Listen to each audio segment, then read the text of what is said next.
Okay, nice to see you everyone, and welcome to today's session. And I'm glad to see you so numerous out there, and I hope you enjoy the presentation. My name is Lauri Solisman. I work as a team manager at the Geological Survey of Finland, and I'm also the project manager of this Closurematic project, which organizes this webinar together with GTK and our partners in the project. So first, some practicalities. All microphones are closed, so if you have some questions about the presentations, they will be answered at the end of the session in the questions and answers section. And you can write anonymous questions to the questions box, which is visible only to the organizers. Or then you can raise your hand at the end of the short question and answer section. And you can also ask questions by email afterwards if the time runs out. And no reason to be shy. We are doing this for you, and we are here to have some feedback and give you answers about this. And the webinar is being recorded, and the summary of the presentations will be placed to our website sometime after the webinar. And some words about the project. This is an EIT Raw Materials funded project that ends this year, next year, I'm sorry. And now we have reached the phase where we are looking for industrial partners and authorities to build some reference cases. So if you are interested, you will find contact information from our website or at the end of the presentations. And here is our program, and I'm glad to ask our first speaker, Hanna Lampinen from Finnish Mining Association, to give us the industry's view to these issues. And the floor is yours, Hanna. Thank you.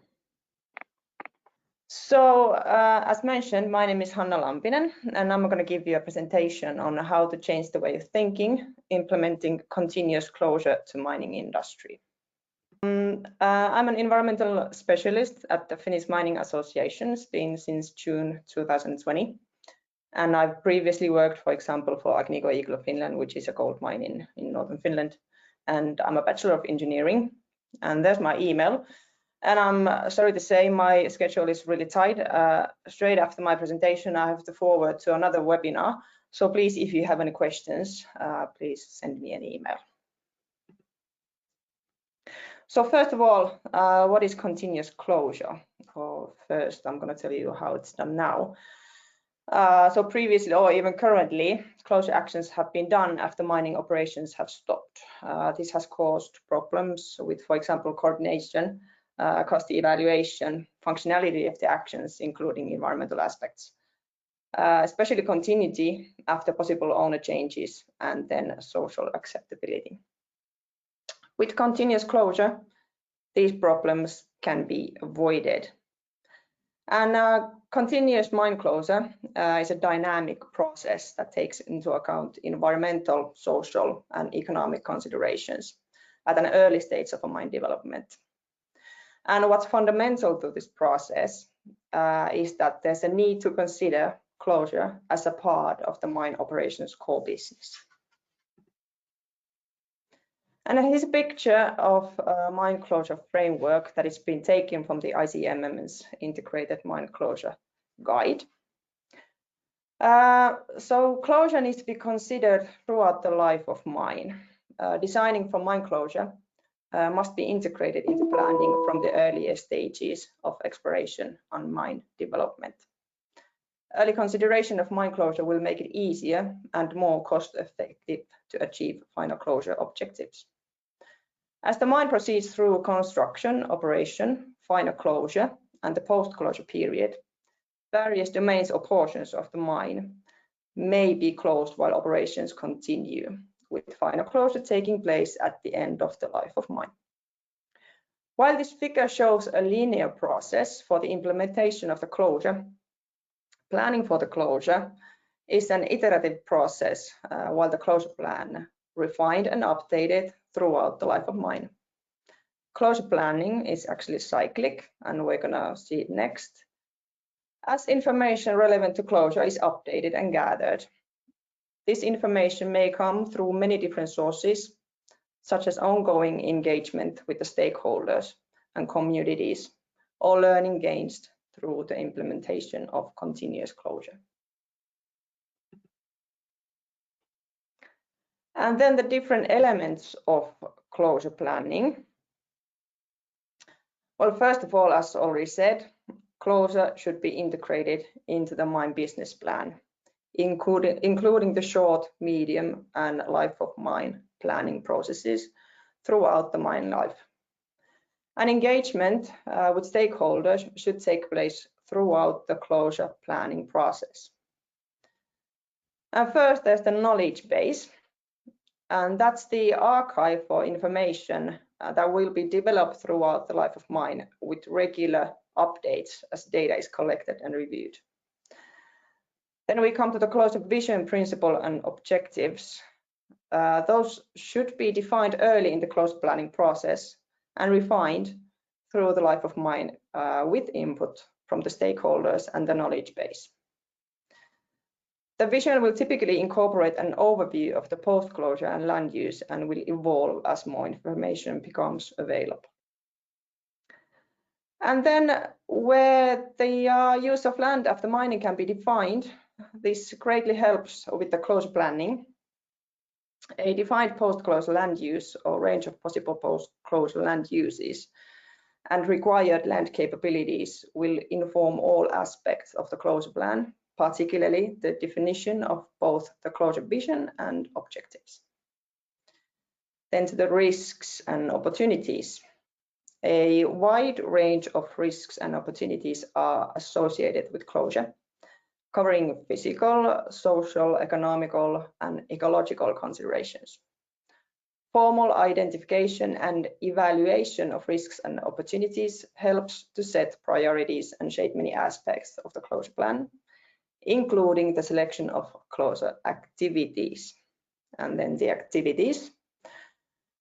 Specific closure actions or works are executed in the implementation of the closure plan, both at final closure and the continuous closure through the life of mine. Examples include installation of tailings cover, reshaping waste dumps, commissioning of a water treatment plant, or removal of contaminated soil. And then the success criteria. These criteria are developed as quantitative indicators of successful closure activities. Meeting success criteria can mark the end of post-closure period for a mine or a part of mine. This may be associated with the return of the associated financial assurance amount to the mining company. And just as a side note, in Finland, when you calculate all the financial assurance of all the mines operating at the moment, we come up to a sum around 300 million euros, and it's about to rise to around 500 million euros in a very short future. Which brings us to the closure costs.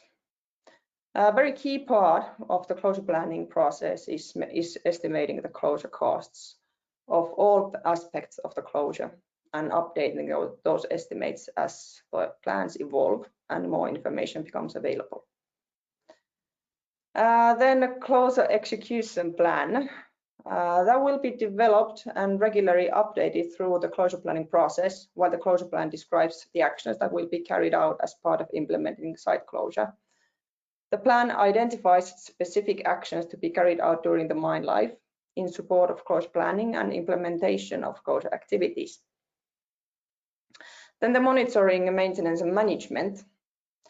Following the completion of closure activities, monitoring should be carried out to document and evaluate the effectiveness of the closure activities at meeting agreed closure objectives and to demonstrate that success criteria are being met or on a pathway to be met.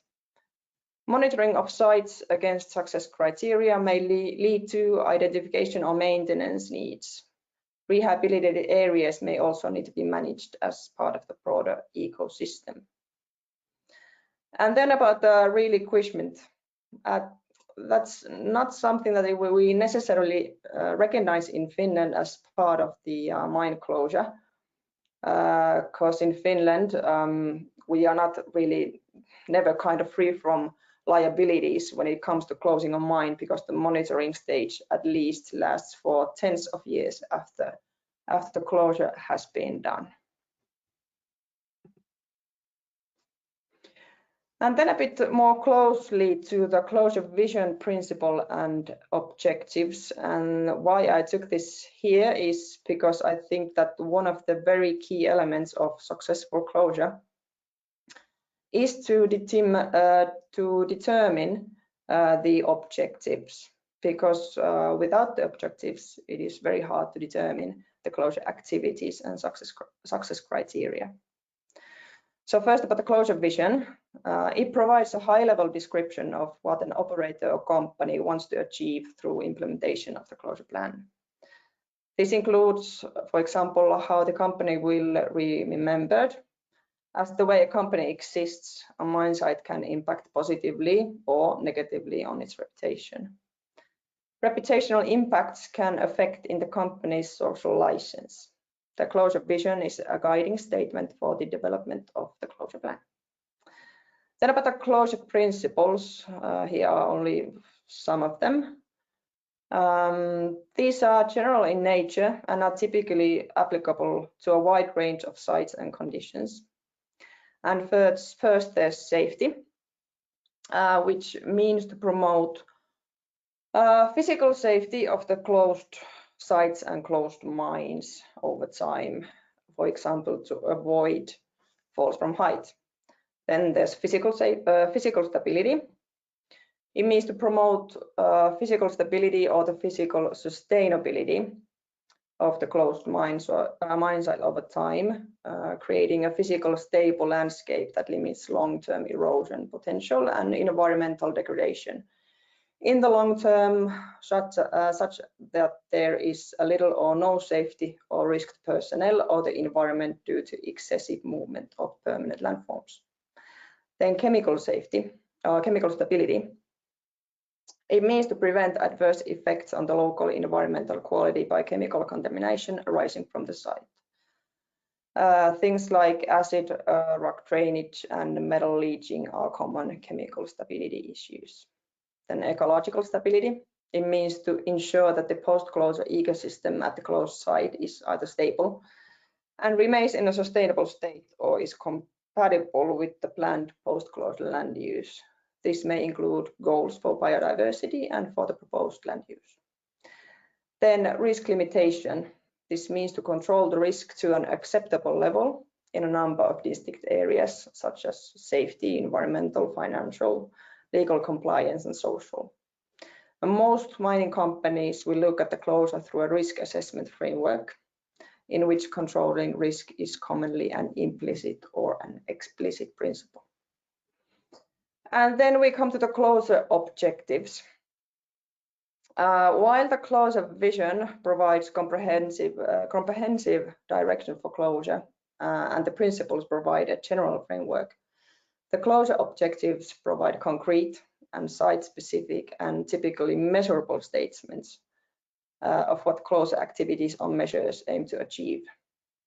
Individual objectives may be specific to mine domains, such as pits, infrastructure, and waste disposal facilities, or the aspects of closure.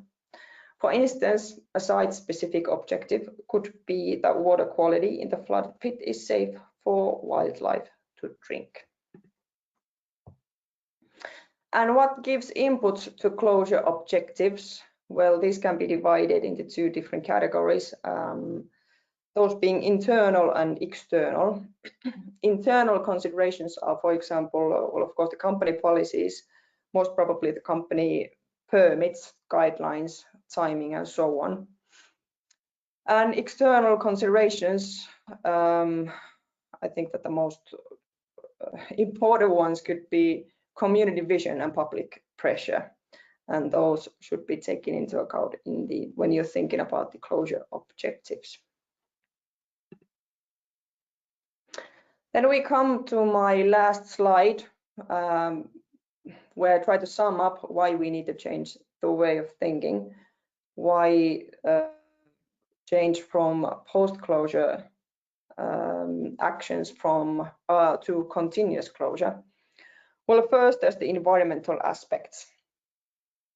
Continuous closing helps to prevent unwanted environmental aspects, such as acid rock drainage. Well, then one big point is the publicity. As mentioned before, publicity has a major impact on the so-called social license of the mine. And every mine should have sort of goal to leave a positive legacy after the mine has been closed. And then, of course, money. Continuous closure helps to evaluate the costs and therefore, in the end, also save money. Yes, I made it in time. Thank you. Thank you for having me, and thank you for your attention. Thank you very much, Hanna. That was an interesting presentation. And now to keep up with the schedule, I will give the word to Tommi Kauppila. So hello everyone, and also on my behalf, my name is Tommi Kauppila. I work as a research professor here at the Geological Survey of Finland, and it appeared to me that I'm going to talk a lot about the same issues as the previous speaker, only I'm framing them as issues that we need to tackle. And just to recap, mine closure is important, like Hanna said. It's important for the environment because of the post-closure environmental legacy, which can be significant. It's also important for the mine operator because of the costs and the sureties and the post-mining expenses that can be substantial, and also the reputational risks. But it's also important for the region where the mine is, because mine closure affects the regional economy and employment and demography, and it may affect the services needs when the mine closes. But it also provides a lot of opportunities for the region if taken right. And all of this amounts to sustainability because we want to minimize any losses of natural and social capital with the mining, but we want to maximize the positive legacy of the project. And it's a long, complex process. It starts early in the project, already in the pre-feasibility and feasibility stages, because you need to estimate the costs and the technical feasibility of the project. It involves all the stakeholders you can imagine, both internal and external to the mine. And like was already said, it involves considerable costs and liabilities, and these are on the increase with the changes in deposits that we mine. It's also a public administrative process. You need all sorts of permits, and some of your permit applications also contain the mine closure. There are norms and guidelines and best practices and standards, but these are scattered, so you need to look for the information a little bit. And when you close your mine, you want to do this continuous reduction of unknowns, and this creates some work for you. But you want to, at the end, you want to be in a position where you know how your waste behaves, how your dewatering water behaves, and your site behaves to be able to close it, do the final closure properly. And all of this requires a lot of expertise. So it's a multidisciplinary effort. You need all sorts of experts. And this integration with life of mine planning is where which is tricky, but it's where the biggest savings are. So you actually need to do it. And all of the time you accumulate a lot of data and documents that you need to keep somewhere so that you can find it 20 years later when you need it. And all of that needs to be documented. Because this documentation and this vision and the objectives, they need to survive the changes in ownership and management, which are inevitable in a long mining project. What's more, there can be unplanned closures and temporary cessations of operations. And also those need to be handled, as does the long post-closure phase, which can be at least as long as the mining phase. And now we will look at some of these issues individually and see that we need to tackle them. First of all, you manage all this complexity with a plan. You have your closure management plan, and they should be of high uniform quality. And oftentimes the motivation to having such a plan is that the authorities require you to have one. You need to submit an individual CMP to the authorities, or it can be included in your EIA or your permit applications.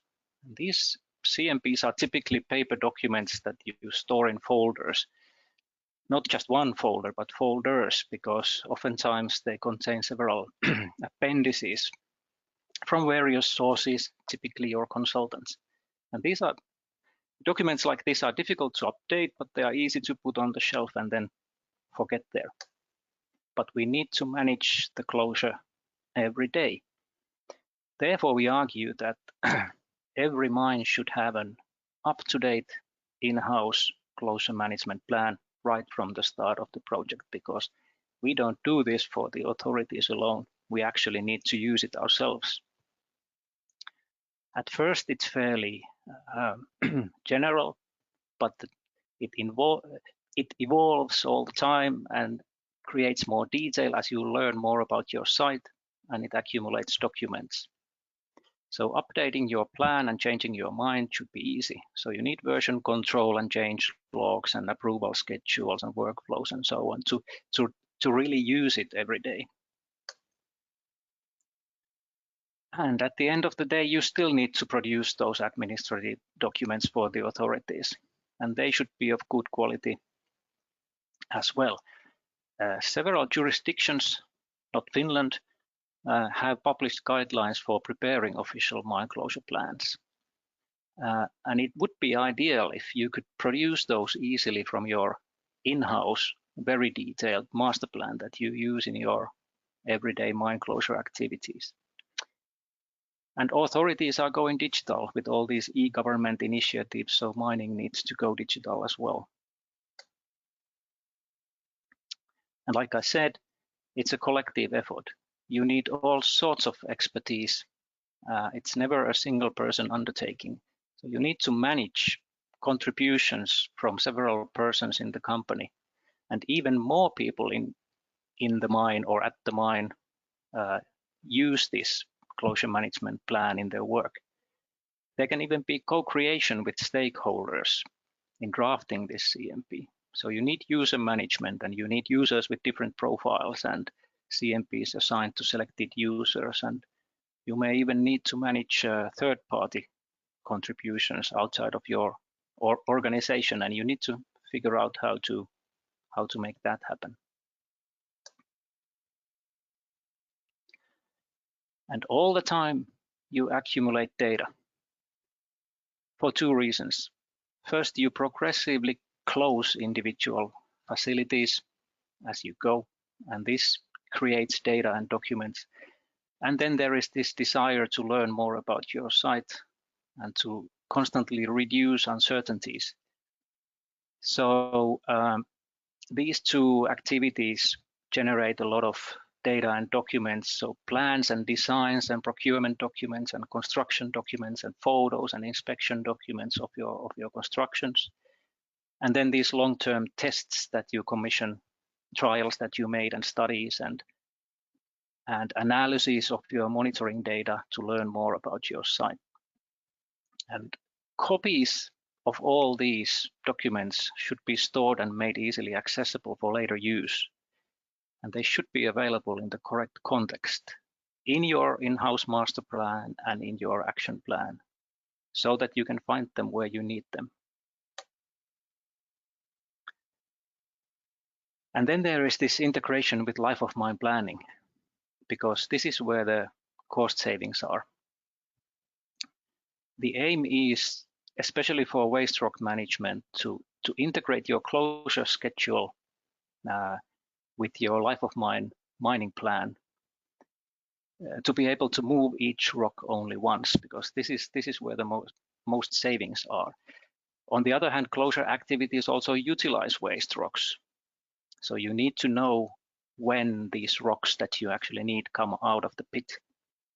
And this requires detailed advanced planning and studies, because you need to know your rocks, you need to know what they are like, where are they, and when do they come out of the pit. And then for all of these rocks, you should know their fate, what they're going to be used for, and if they are going to be put aside or managed indefinitely, you should know the final landforms and the actual place, this final destination of this particular rock in your final landforms.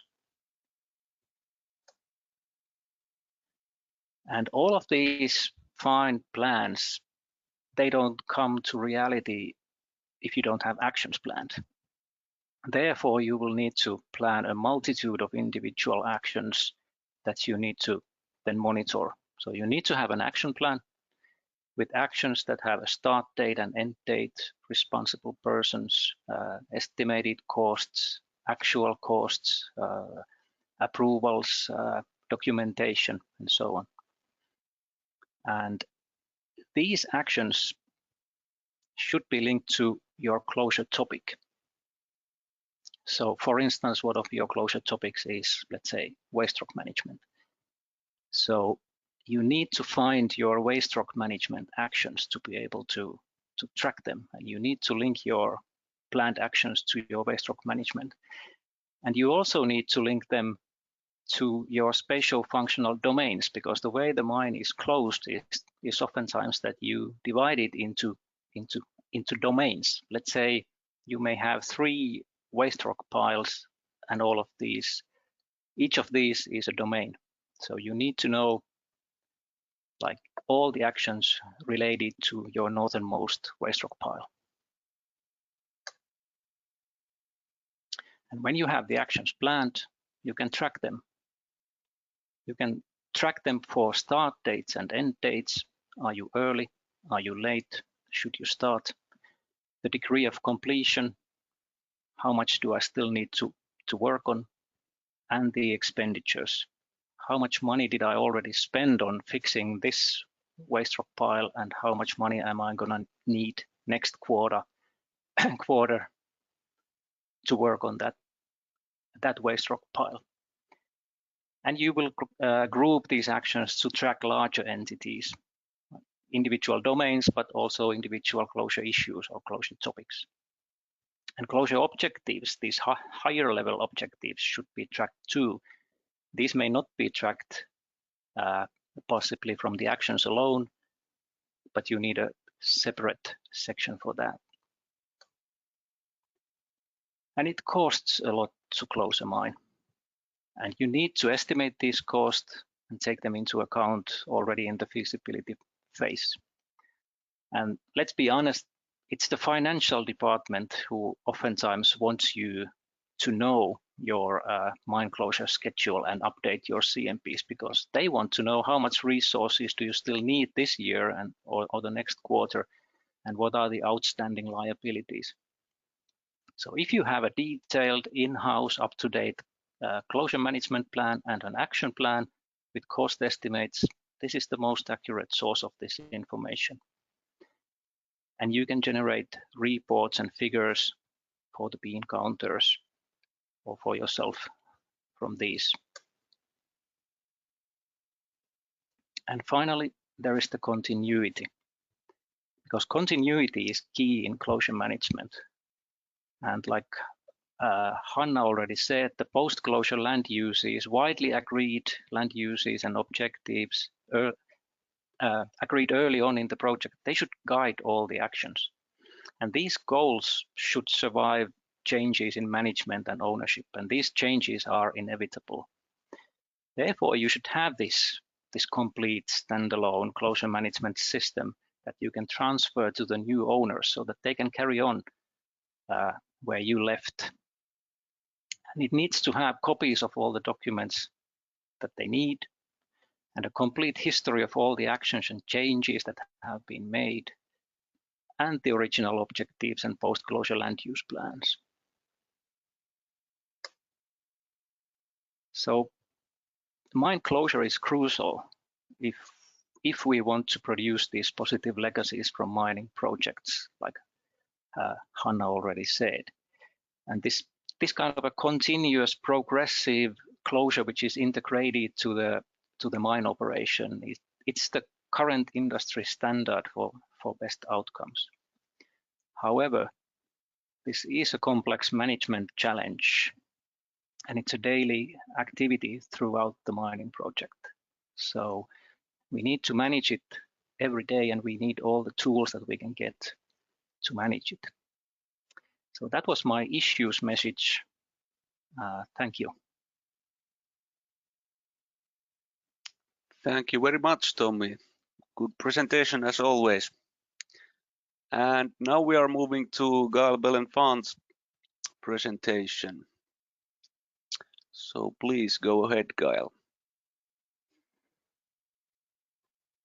Yeah. Thank you, Laurie, for your introduction. So, okay, so thank you all, and thank you, Hanna and Tommi, for your previous presentation, because you give to the audience all the information they need to understand what I will be talking about. So how you can increase the value of your asset with a digital solution. So my name is Gaël Bellenfant. I'm from the French Geological Survey, and I'm an engineer in geology with a PhD in waste management, and I'm at BRGM since 2006, and I work as a post-mining coordinator in charge of research, public and international project in post-mining. And here's our picture of all the teams in France previous year.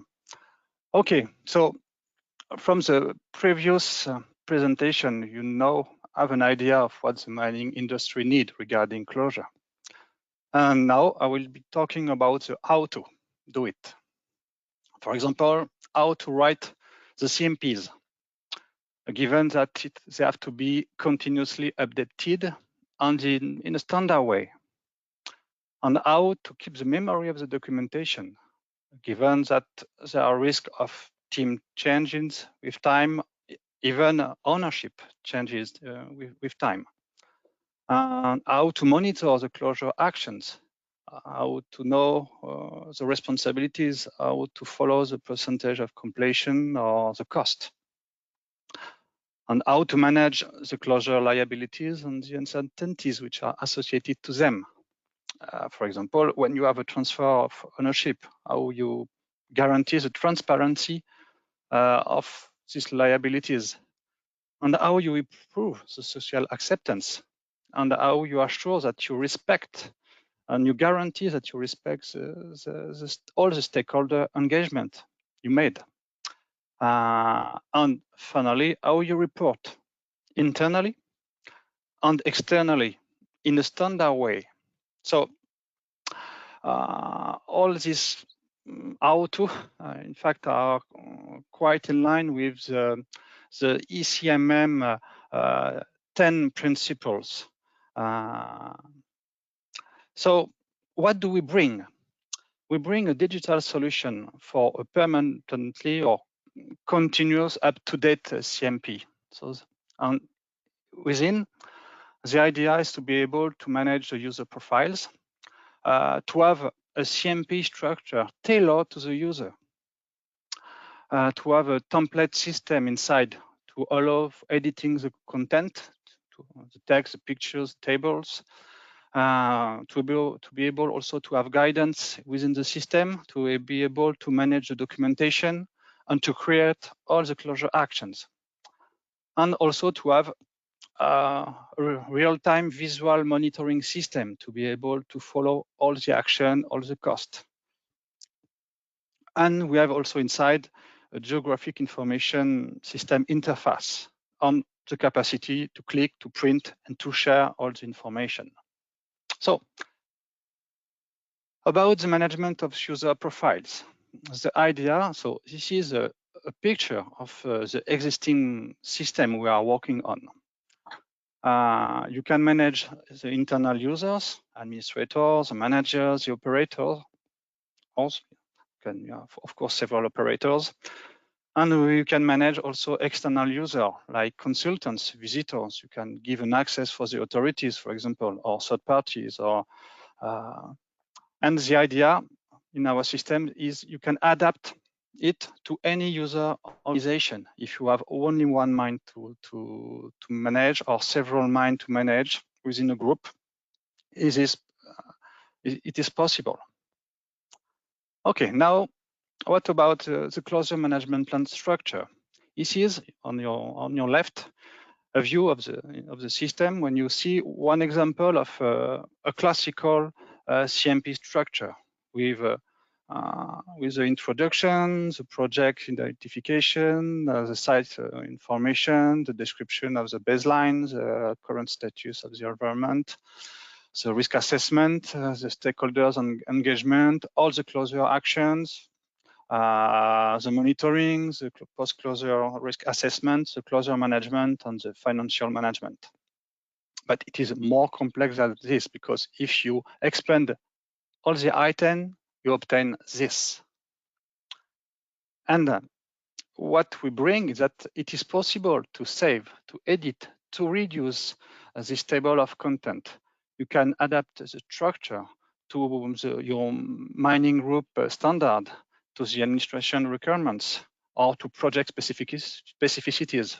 For example, if you have an open pit, you can have the part with the open pit inside. If you have an underground works, you can add them also, or radioactive waste to manage, you can add them also.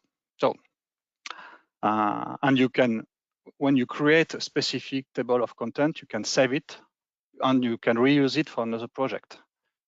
And this is the really heart of the system, a template system with guidance, action, and document. So on your left, you have a part of your structure, of your plan, and inside you have your chapters, for example, the baseline. And if you click on the baseline, you will open a window with the template content. You have the sub-chapters, which are already there. And here you have boxes when you can put your text. You can also put your tables, your pictures. And you have also this window when you can also put all your information, all your document, the picture you need associated to the text, but also all the contextual document you need. For example, for the baseline, you will need all the report, the previous report from the environmental studies. They will be there. So in fact, here, you will manage your knowledge base, which will be completely contextual and associated to the good part of your plan. You can also manage notes. And here you can, the last part, you can manage the task, you can create task, and you can have access to the guidance or to links. Guidance, we have an internal guidance systems with everything the user need to write the different part of his plan. And when you click here, you open this window when you can create your action. You can define the type of action, the responsibility, the date, the cost, the completion. And the action, as described by Tommi, is associated to this part of your plan. So it is contextual.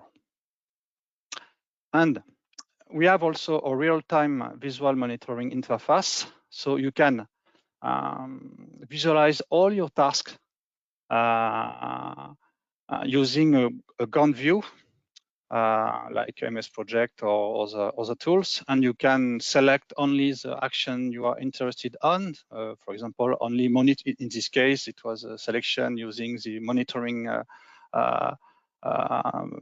task, and you can show them. You can see the relation between the task, and it's possible to visualize only the task associated to a specific type of action or thematic or responsibility, and you can see the progress and the cost. And you can use tables, pie chart, or export to Excel. And you can also use domain in our system. So a few words about the domain. So as said before, mining projects are complex, and the closure process is complex. It needs a long-term, long view, and you need a GIS and domain approach. Now, for example, here is an example of a mining project with everything. You have an open pit, underground works, tailing storage facilities, waste rock, natural areas, village, and so on. So here in red, you will have your domain 0. It's a whole site on the environmental and social footprints. And after, you will have here in black the domain concerning all the mining facilities, but after you can define specific domain, for example, a domain for the TSF, a domain for the waste rock, and so on. And the idea for each domain, this is another view of our digital solution. You can give it a name, give it a number, and describe what it is, and you can describe the closure objectives, the completion criteria, or the impact. You can associate to it document, notes, associate the monitoring program and the rehabilitation plan. And so what is very interesting there is that each template you have seen before is associated to a domain. So when you do your reporting or you want to see your action, you can see the action associated to a specific domain. You can do reporting per domain. You can see your action, so your action plans per domain. So it will be a very efficient system.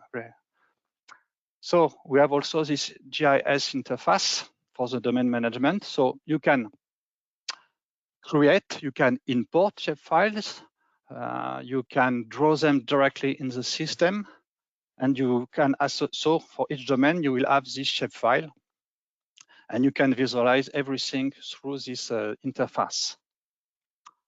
And you can also, of course, print, and you can share. So everything you have done can be print in PDF, export in Word. So you can have it directly in PDF, or if you want to rework your document with Word, you can do it. So to conclude, the idea is to have a digital solution to increase your mine value, because it will improve your efficiency. You will save time to update, to share the CMP, because in fact, your CMP will be already up to date in the system. And you save time because you have a contextual help. You have all the documents you need in your system, so you don't lose time or looking for them. You can reduce the brain drain in case the key personnel leaves the company. All the information are there. System is transparent regarding the responsibilities, regarding all the action, because you know who is responsible for what.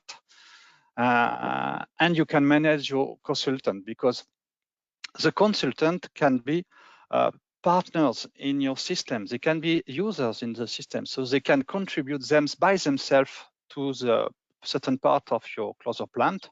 Or if you don't want this, they will give you the information and you will do it by yourself. And regarding the reliability and the costs, in case of ownership transfer, it's a tremendous advantage to be able to have a system with all the information within. So when there is this transfer of ownership, you transfer also the digital solution, and you transfer automatically all the knowledge, all the data within. So, and you have also a better control over these liabilities and the knowledge, because you have your knowledge badge inside the system. And with a better planning, of course, you will reduce your cost regarding the closure. The last point is about transparency and trust. With our system, we'll have better integration of the objectives and commitment. So you will improve your social license to operate, and you increase your compliance local, national, and international standard, because your system will be more standard. It will be designed to be sure that you follows regulation rules or what they want regarding this mine closure plan. And you, of course, you will be able to do a better reporting to all the stakeholders, internally and externally. And the last, you can keep control of everything because you have a database, you control the database, you control all the information you give to the different stakeholders. So that's it. So thank you for your attention, and if you have questions, we are at your disposition. Yeah. Thank you very much, Gaël. You're welcome. So good compact presentation about complex software and complex situation. Now it's time for question and answer. So if you have questions, you can raise your hand, or then you can write them in the questions box. There has been already one pre-question, which was that how to define emissions reporting for a modern continuous mine closure process. Would you, Gaël, want to comment on that? But yeah, it can depend on your country. For example, in France, all the industrial activities we need an authorization following the Ministry of Environment rules. Need to declare all their emission to the Ministry of the Environment using a portal, a website. So this is done each year. It's mainly about atmospheric impact, but also impact on surface water, groundwater water, and impact on soils also. So it will depend on the national regulation, I think. Yeah. Okay. Then we have a question about this high complexity. That how will you make it transparent and understandable to non-technical public? This is mainly, I think, about the social license and how can you use this software to improve to the communication with stakeholders. I don't know if you, Tommi, or I can answer this. I can. Please do. Yeah, okay, thank you. But in fact, in our system, you can design several plans. So you can have your working plan, so let's say the internal plan, your technical plan, when you have all your information. And in parallel, you can create a specific plan for the authorities and for the stakeholders, where you can simplify the information because yes, it's quite complex to do it, and use language which is understandable by all the population.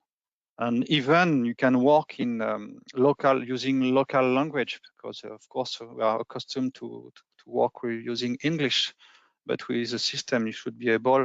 Of course, it will need specific development to be able to do this, but it's only the fact that we can create a specific templates and a specific structure for the communication.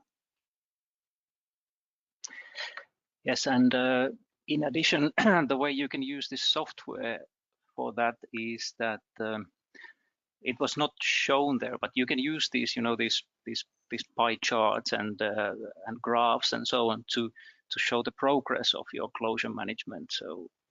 So even though you probably wouldn't show them directly, let's say on your web page, you can easily derive these numbers and charts and visualizations from your system to show how you're progressing and how much there is still left to do. Yeah. Then there was a question that are there examples of current mines in Finland that already work with continuous mine closure? I would say that most of them to some degree, but I don't know if it has been explicitly stated in their in their plans. But for instance, we know that there is life of mine integration, for instance, in waste rock management, like systems where you encapsulate the difficult waste rocks inside the benign waste rocks and so on. So there are examples of both the continuous closure and the life of mine integration. But you could have more, or you could state it more publicly, I would say, to tell that that's actually the way you work. Yeah.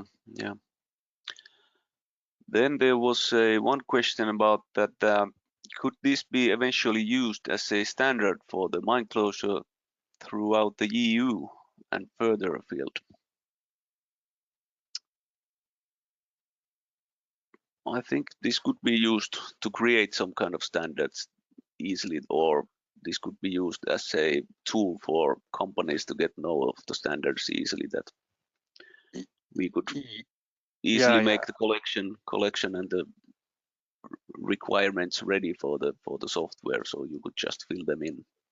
Yeah, in fact, the philosophy in the development, if we have read a lot, I think we're able to read not all the documentation and guidance, but quite a lot all around the world. So, and for example, the CMM, the ECMM was very interesting for us because, and we were able to integrate what they propose in our system.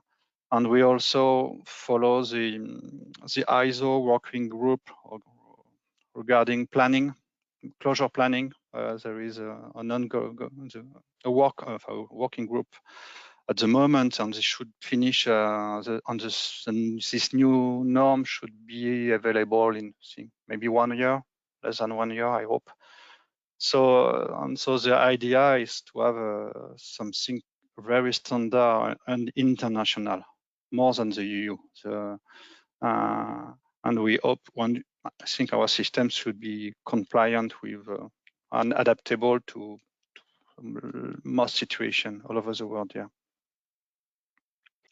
And it probably because the let's say the threshold to start using the software is fairly low. So what it does is that even if you are not a big international mining giant, you can actually adopt these good principles more easily than before. Yeah. Then there was one question that do you pay a license fee to use the software, or how does companies get access to the software and user rights? That's something, of course, under development at the moment. We are working on our business model. That is it going to be monthly subscription or what kind of, and of course we are aiming to that the company can decide if they want to install it in-house or to the cloud service. And so these are all still open questions. Of course, we have some good ideas about it. But if as I said in the beginning, that we are looking for industrial partners and also authorities around the world to build reference cases. And of course, if you join us in the early phase, you will get some benefits. So please be in contact. And then there was this question about this, will Closurematic serve future sustainable supply chain laws, EU Green Deal and compatible?